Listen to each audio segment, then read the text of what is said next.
What if the monsters you fear in the dark are actually the unfiltered projections of your own subconscious?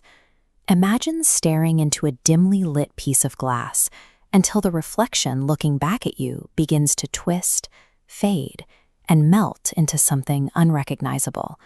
For centuries, mystics have used this exact technique. It's an ancient practice known as capoptromancy, or mirror scrying. Aztec priests used highly polished stones to divine the future, and Tudor alchemists like Dr. John Dee claimed these dark surfaces allowed them to communicate directly with spirits. Today, clinical researchers and neuroscientists look at this ritual without the supernatural lens.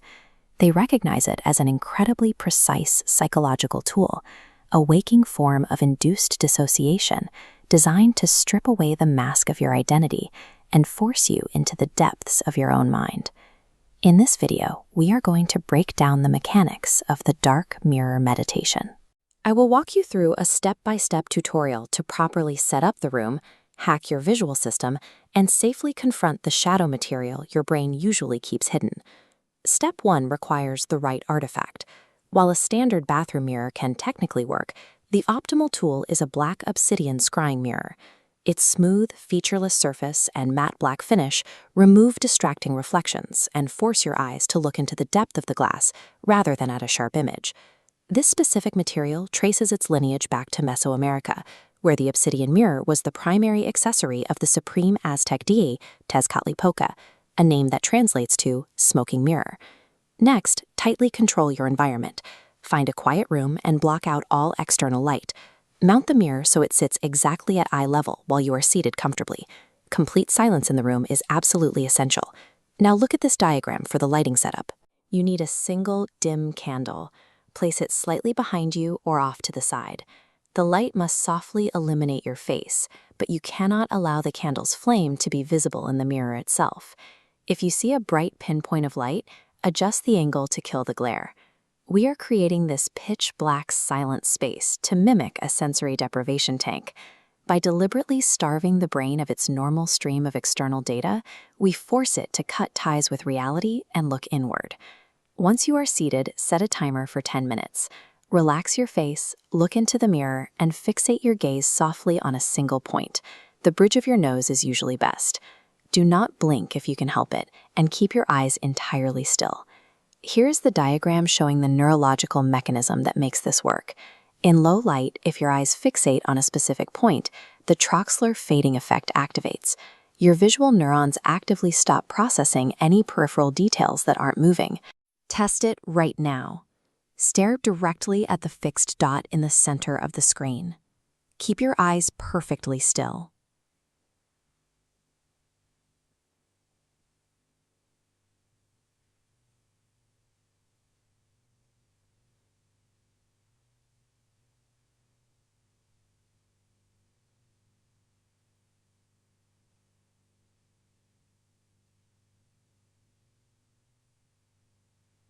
Notice how the shapes in your peripheral vision blur and disappear? Your brain deletes unvarying information to save processing power. This glitch is the primary catalyst for the meditation. Your brain uses your facial features as an anchor to validate your physical presence. When Troxler fading causes those features to melt or vanish, that anchor is destroyed. By stripping away this visual persona, the literal mask you show the world, you create a sensory vacuum. Because the brain is a meaning-making machine that cannot tolerate a void, it immediately projects internal data to fill the space where your face was. As the timer continues, you experience the strange face illusion. Deprived of input, the mind projects suppressed content onto the glass. Your reflection may morph into an animal, an elderly person, or a terrifying entity. Psychiatrist Carl Jung documented this phenomenon as a method of encountering the shadow, the accumulation of the repressed, chaotic, and denied aspects of your personality. These aren't external spirits. They are parts of your own psyche that you usually ignore. When the monster appears in the glass, your instructions are simple. Do not break your gaze. Do not turn away in panic. Above all, do not fight it. You must adopt the mindset of a pure witness. The Tibetan yogi Milarepa faced caves full of wrathful demons by offering himself to them completely, refusing to react with grasping or fear.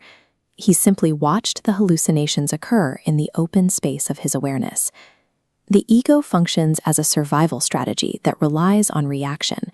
By refusing to react to your own distorted reflection, you are effectively watching the mechanics of your identity run out of fuel.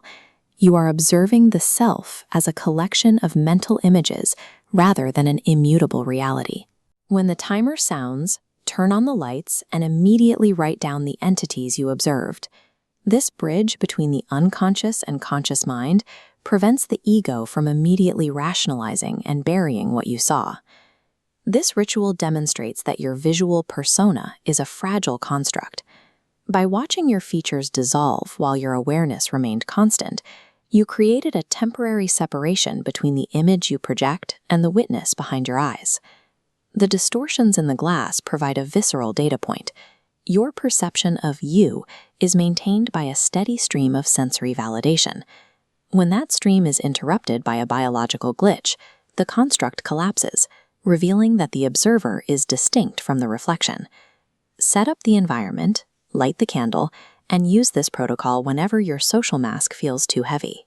If you are ready to continue dismantling the illusions of the modern mind, subscribe to the channel and prepare for the